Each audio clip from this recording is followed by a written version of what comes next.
Hey everybody, this is a quick video in case you have an Electrolux Compact condensing dryer, and on the display it's giving you an E57 error, and you're trying to figure out what this error is and what you can do to get rid of it.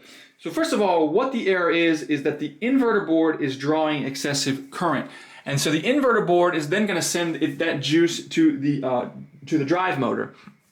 And so what you want to do is you want to check the wiring between the inverter board and the drive motor and make sure nothing is loose. Like if you have a weak connection, then it can be trying to pull too much electricity. So like if you have a frayed wire or something like that. So any loose, disconnected, crossed wires like that should be replaced. The wire harnessing between the two might need to be replaced.